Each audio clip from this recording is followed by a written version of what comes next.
Now that's a 750. What's better than one Gsxr? Two Gsxrs.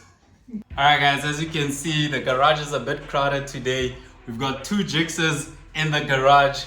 We've got our 750 and then we've got a 600 right over there, because the plan for today, guys, is to try and figure out why the bike was dying in the last episode.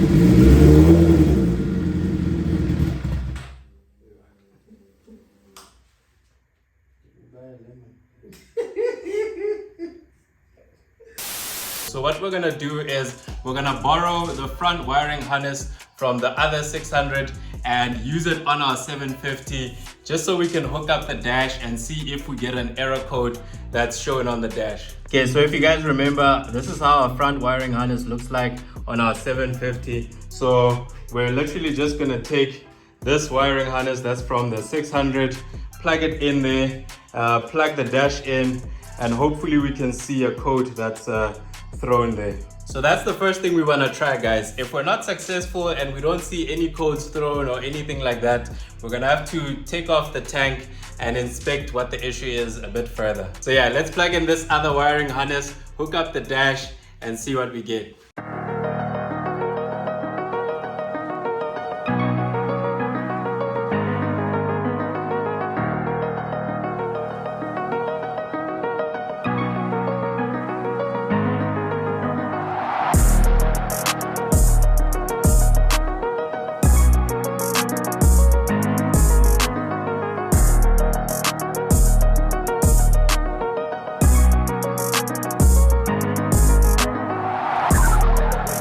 Alright guys, we've got our dash hooked up.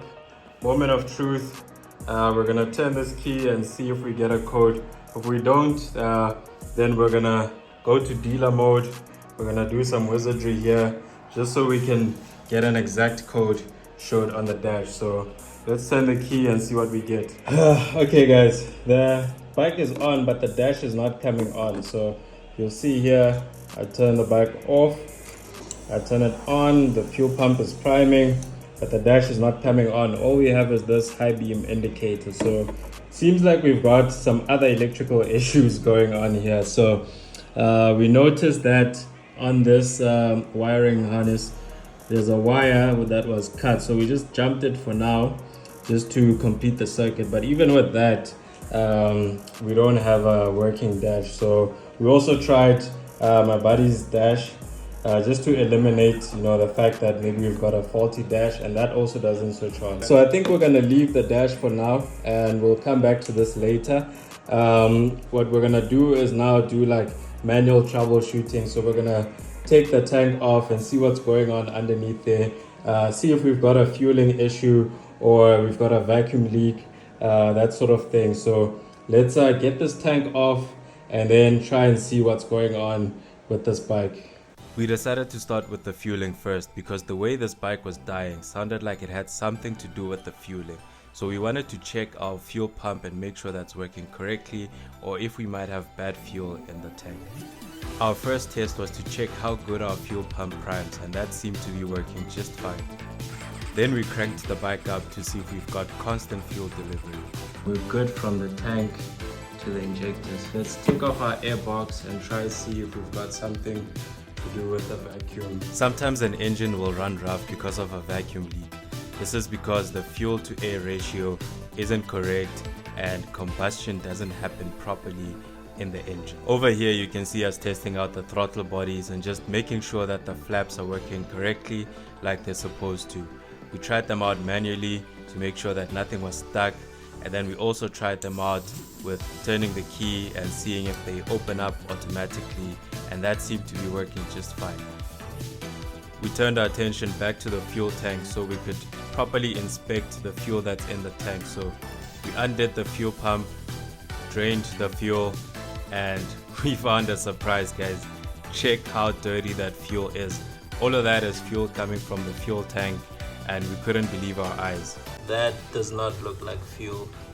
It's literally like there's sand in there. Something is moving in the fuel tank. to make things worse, some pieces fell off that kind of looked like the inner coating of the tank. Hello! Is there anybody in there? Guess not. Alright guys, we've decided that we're just gonna toss this fuel tank away because there's just too much coming out from inside, guys. Look at this. This looks like, I suspect it might be like the inner lining from inside the fuel tank. And check the color of the fuel that came out. Like, this is supposed to be green, but I don't know what this is. And this looks like it might be the reason why our bike doesn't want to start up or keep it idle. So what we're gonna do is try move the tank from that Gsxr, put it on this bike, try fire this thing up, and hopefully it keeps an idle.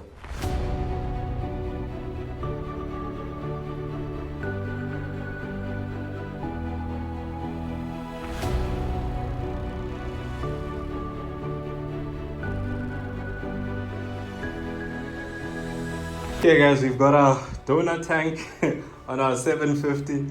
If this bike fires up and runs smoothly, I swear we're just gonna take everything from that bike and move it over. But let's see if this thing runs. So the fuel pump is priming. Let's fire it up. That's a good start.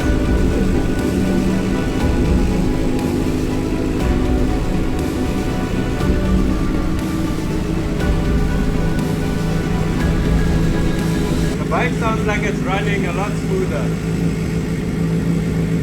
I mean, it would, looking at what came out of there.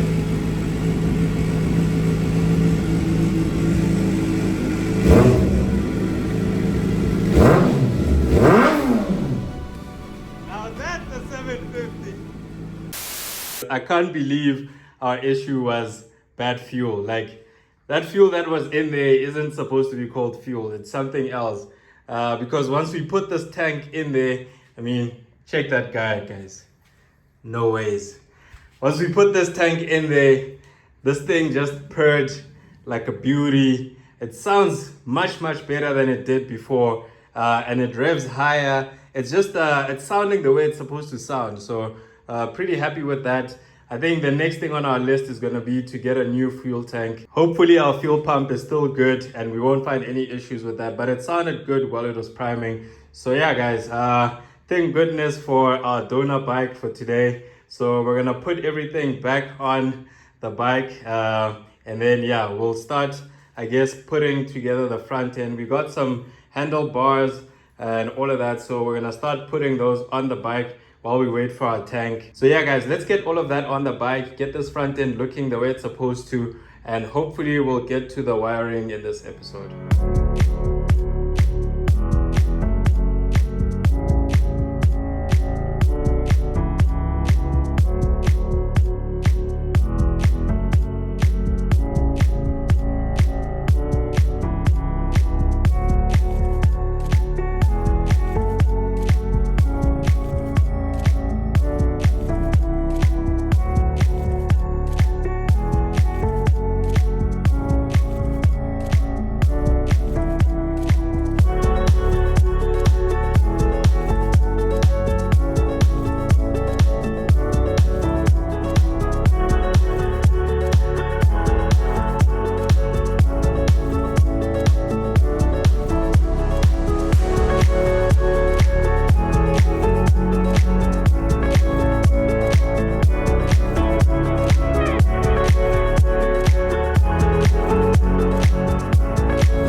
Okay guys, this front end is really coming along nicely. We've got our brand new front stay fitted on the bike. We even mounted our dash for now just to see how it looks, and this is looking very nice guys. We've got our brand new handlebars on both sides fitted on the bike, along with these nice domino grips and these Gsxr bar ends.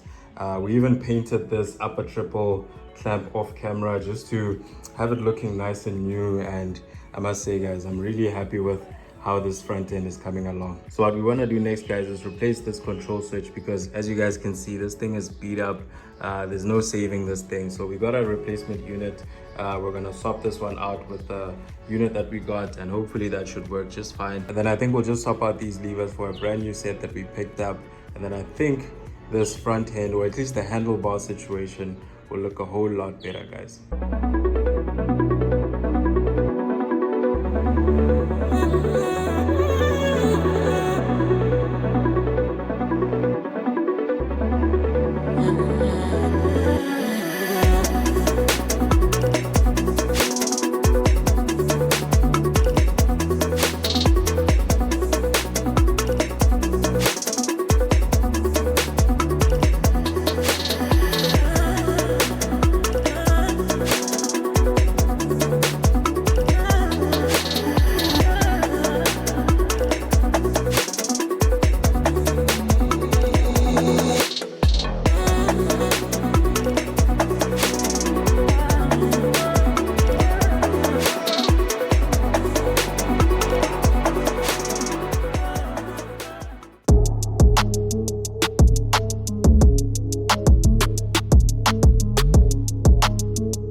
Alright guys, new control switch is in.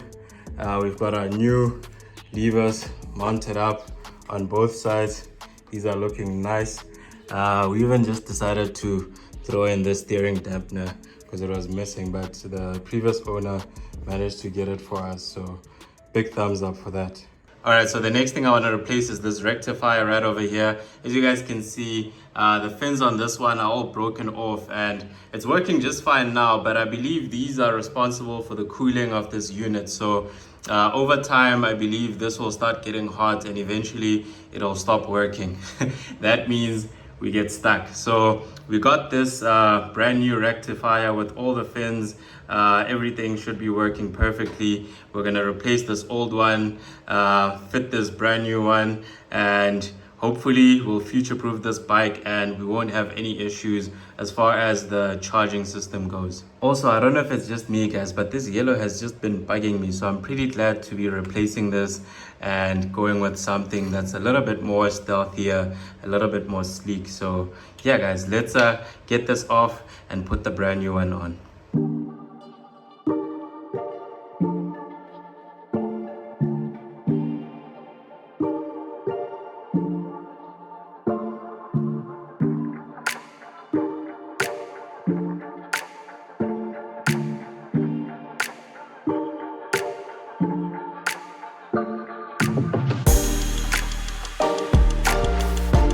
Our brand new rectifier is on, it's plugged in, it's looking nice. I just have this held down with some zip ties just for now, because we might have to take this off later when we repaint our frame, because we've got marks like these. But for now, I'm pretty happy. So time to deal with this wiring.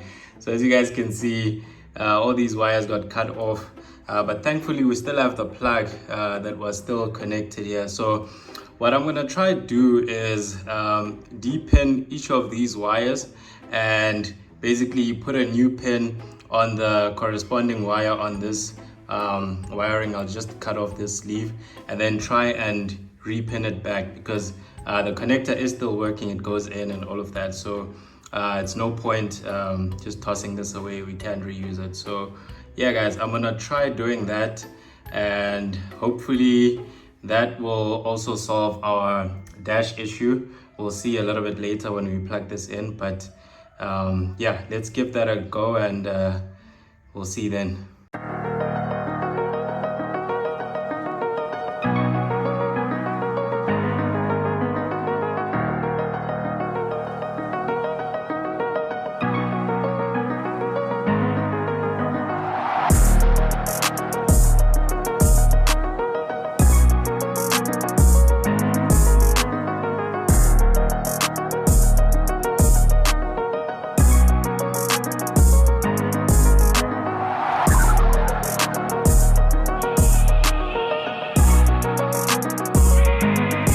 Okay guys, the pinning is done, and as you can see, all the wires are in the connector. We've got the connector, the female side hooked up to the male side. Everything is connected nicely. I also taped up some of the exposed wires, so everything should be good as far as this part of the connector goes. So I actually just want to check if our dash is working. So moment of truth. Let me go ahead and turn the key. What? I really thought one of those wires would have fixed this issue. So I've been racking my brain and I thought there's one thing we haven't checked, and that's the fuses. So there should be a headlight fuse. So I checked on the manual, should be this 15 amp fuse. So I'm gonna go ahead and pull it out and see if that fuse is fine. I might also just check all the other ones just to make sure. Okay, so this should be the fuse.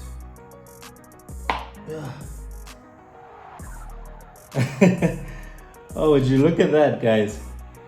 We've got a blown fuse. I don't know if you guys can see it. Okay, here you go. You guys can see where that fuse blew up. So yeah, guys, hopefully this was our issue. I'm gonna go ahead and swap out this fuse for a new one, and then we'll see if the dash works. We've got a brand new fuse. Just gonna slot this guy over there. If that fuse wasn't the issue, then I really don't know. We're gonna have to tear apart the wiring and try and figure out what the issue is. So let me turn the key and hopefully the dash works now. Ah! Yes. Okay, we've got a check engine light. Oh guys, first time seeing the mileage on the bike. We've got 22,506 Ks. So that's pretty good, guys. This bike is, the guy told us it's around 24. So I'm pretty glad it's close to that. So yeah, guys, I'm glad our dash is working. I'm glad the wiring that we did was good. Our only issue was literally the fuse. And sometimes you forget to check those things, but yeah, guys, I'm just glad that we're sorted now. All right, guys, we're moving quite nicely with this bike. Like I said in the beginning, a lot of the things on this bike are just bolt off and bolt on, and that's basically what we've been doing. But we're trying to move as fast as we can because we wanted to be done with this bike before the end of the year. Hopefully before Christmas. So yeah, guys, we're trying to move, like I said, as fast as we can, but obviously still trying to do things as the right way as we can. So yeah, guys, the bike is coming along nicely. I'm pretty happy. We've got our front end basically looking almost ready, with the exception of a few little things, but we'll touch on those as we go. But yeah, guys, I think that's going to be it for this episode. We're going to wrap it up here, and then we'll just continue with the bike in the next episode. Maybe we'll tackle the back end or the tail section of the bike, get that subframe off, put a new one and all of that stuff, but you guys will have to stay tuned for that. But sadly, I'm gonna have to end this episode here, guys. If you like what you've seen so far, how this build is coming along, smash that like button, guys. Subscribe if you haven't already, and leave us some comments. Let me know what you like, what you don't like, and some things that you'd like to see on this particular bike. Maybe we'll slot them in. But yeah, guys, that's gonna be it from me. I'll catch you guys on the next one. Peace out.